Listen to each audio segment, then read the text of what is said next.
बार की बात है। पटना शहर में एक अद्भुत घटना हुई। एक गरीब किसान था जिसकी एक भैंस थी जिसका नाम था भोलू। भोलू मामूली भैंस नहीं थी, वो एक खास भैंस थी जो जादुई गुणों से भरी हुई थी। लोग कहते थे कि अगर भोलू का दूध पी लिया जाए तो मनोकामनाएं पूरी होती हैं, मगर इस बात पर किसी को यकीन नहीं होता था। अरे सुनते हो किशन? बोल रे रामू, मैंने सुना है तुझे जल्द से जल्द निकाह करना है। हाँ रे, करनी तो है। अम्मी पीछे पड़ी हुई है, दादी की तबीयत खराब है ना। उनका कहना है कि जल्दी से निकाह करके उन्हें पोते की शक्ल दिखाऊं। बस इतनी सी बात। भाई इतनी सी बात नहीं है, पोते का निकाह करना पड़ेगा और शर्त यह है कि लड़की भी मिलनी चाहिए ना। अरे फिर भी ये तो बहुत मामूली सी बात है, समझ ले तेरा काम हो गया। कैसे? ऐसे, ये रहा मेरा भोलू, तू सिर्फ एक बार इसका दूध पी ले, फिर देख तेरी सारी मन्नतें मुकम्मल हो जाएंगी। क्या बोल रहा है तू? अगर मैं इसका दूध पी लूं तो मेरी सारी मन्नतें मुकम्मल हो जाएगी और मेरा निकाह हो जाएगा। हाँ तो जा बे पागल कहीं के, आया बड़ा भैंस का दूध पिलाकर शादी करवाने वाला, दफा हो यहाँ से। तो कुछ ऐसी हालत थी रामू और उसकी भैंस भोलू की कहानी की, मगर फिर भी रामू ने हार नहीं मानी। उसे पता था कि उसका भोलू चमत्कारी है, उसके पास अद्भुत शक्तियाँ हैं। कुछ दिन बाद पटना में एक बड़े मेले का आयोजन हुआ। वहाँ रामू अपने चमत्कारी भोलू के साथ पहुँचा ताकि लोग उसकी जादुई शक्तियों के बारे में जान सके। ले भोलू, आ गए हम इस बड़े मेले में। अब देखना, आज हम कुछ ऐसा करेंगे जिससे सब लोगों को तुम्हारी ताकत का पता चल जाएगा और तुम बहुत मशहूर हो जाओगी। चलो अब चलते हैं। रामू अपने भोलू के साथ वहाँ के मंच पर जा खड़ा हुआ। लोग उसे और भोलू को एक साथ मंच पर देखकर हैरान थे।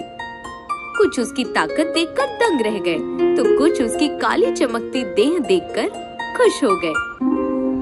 हाय रे हाय सुभद्रा, जरा देख तो इस भैंस को, कितना खूबसूरत है ना, काला काला मोटा मोटा।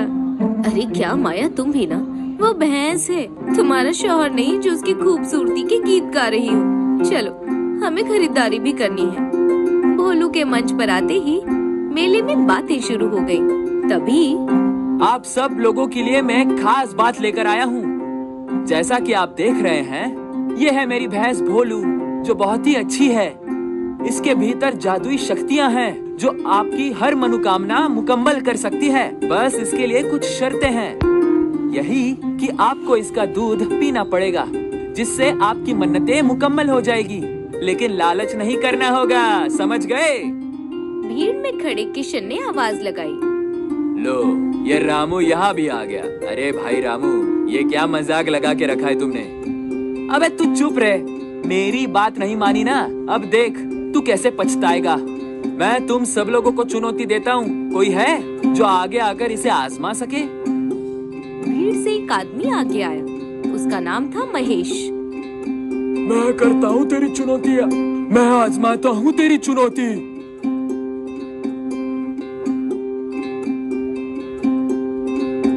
वाह महेश बाबू, आपने तो पूरा गिलास ही खाली कर दिया। तो बोलो रामू, तुम्हारा ये अद्भुत भोलू मेरी मन्नत कैसी मुकम्मल करेगा? कुछ नहीं, बस अब सबके सामने अपनी मन्नत बोल दो। ठीक है, मैं अपनी मन्नत बोलता हूँ। हे भोलू, मुझे मेरी पगार बढ़ा दो। महेश की बात सुनकर चारों ओर सन्नाटा छा गया। सबकी नजरें भोलू पर टिक गई, मगर कुछ नहीं हुआ। अरे ये क्या रामू, कुछ चमत्कार तो नहीं हुआ? हुआ होगा महेश बाबू, तुम्हें नहीं दिखा होगा, जरा मुंतजिर कीजिए। तभी महेश का फोन बज उठा। हेलो, हाँ बोल रहा हूँ। क्या सच में? सच में आप सच कह रहे हैं? महेश अचानक जोर जोर से बोलने लगा। अरे मैं रईस बन गया, मुझे अभी लॉटरी के दफ्तर से कॉल आया। उन्होंने कहा पिछले हफ्ते जो टिकट मैंने खरीदा था उस पर लॉटरी निकल आई। मैं रईस हो गया, मैं रईस हो गया। रामू, तेरा तो ये भोलू सचमुच चमत्कारी है। शुक्रिया, बहुत बहुत शुक्रिया। ये तो गजब हो गया था। गांव वालों के सामने जो हुआ वो सच में यकीन के लायक नहीं था। कुछ ही वक्त में रामू और उसके भोलू के आगे लोगों की लंबी लाइन लग गई। हर कोई बारी बारी से भोलू का दूध पीकर अपनी अपनी इच्छाएं पूरी करने लगा। रामू, ओ रामू, अरे किशन, तुम यहाँ? हाँ, मैं ही।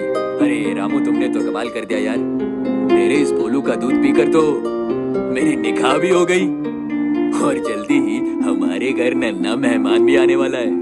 अरे वाह किशन, तुम तो बड़े ही तेज निकले। अरे नहीं रामू, ये तो तेरे भोलू के दूध का कमाल है। ये ले, मुंह मीठा कर खा। अरे शुक्रिया किशन, शुक्रिया। धीरे धीरे रामू और भोलू की जोड़ी पूरे गांव में मशहूर हो गई। रामू भोलू के साथ दोपहर तक खेती करता और शाम को लोगों की इच्छाएं पूरी करता। लोग कहते, भोलू का दूध पी लो, चमत्कार हो जाएगा। मगर एक दिन ये बात गांव के सरपंच जी के कानों तक पहुंची। उन्होंने उसी शाम रामू को बुलाकर उससे भोलू को खरीदने की बात की। रामू, हमें तुम्हारा ये भोलू खरीदना है। क्या आप भोलू को खरीदना चाहते हैं? लेकिन सरपंच जी, ये भोलू हमारे कस्बे का बरकत है। मैंने अपने अब्बू को वादा किया था कि मैं अपने तहे दिल से मदद करूंगा। देख रामू, ये सब पुरानी बातें हैं। लोगों की मन्नतें मुफ्त में मुकम्मल करके तुझे क्या मिलेगा? इससे बेहतर मैं तुझे 50 करोड़ रुपए देता हूँ। वो रख ले और अपनी जिंदगी अच्छी बना ले। क्या 50 करोड़? हाँ, सोच ले, इतना पैसा जिंदगी में दोबारा नहीं मिलेगा। सरपंच की बात सुनकर रामू के होश उड़ गए। वो थोड़ा मायूस होकर लालच में अंधा हो गया और आखिरकार उसने भोलू को सरपंच को बेच दिया। जिस खेत में कल तक रामू मेहनत करता था, वही रामू अब कुछ ही वक्त में अमीर बन गया। महल बना, नौकर आए, कपड़े बदले, मगर उसके दिल में एक अजीब सा खालीपन था। वो खुश नहीं था। हर रात उसे भोलू की याद सताती थी। वो बेचैन था, तड़पता था। एक दिन सुबह जब रामू अपने बड़े घर से बाहर निकला तो उसने देखा कि भोलू ठीक उसके घर के सामने खड़ा था। अरे भोलू, तुम यहाँ? रामू, ये क्या है? तुम्हारा ये भोलू हमारे पास रहने लायक ही नहीं है। इसने तो हमारा जीना हराम कर दिया है। खाना नहीं खाता, खेत नहीं जोतता, बस हर वक्त तुम्हारी घर की ओर देखते रहता है। अब मैं और नहीं सह सकता। तुम इस भोलू को रख लो, बस मुझे मेरे पैसे लौट आओ और मुझे इससे आजाद करो। सरपंच की बात सुनकर रामू ने एक पल भी देर नहीं की। उसने अपने सारे ख्वाबों, पैसों और महलों को छोड़ दिया। 50 करोड़ रुपए सरपंच को लौटाए और अपने प्यारे भोलू को वापस ले लिया। रामू मुस्कुराया। भोलू ने प्रेम से उसकी ओर देखा और इस तरह फिर से गांव की गलियों में रामू और भोलू की जोड़ी वापस आ गई, जहां से उनके सच्चे सुख की शुरुआत हुई थी।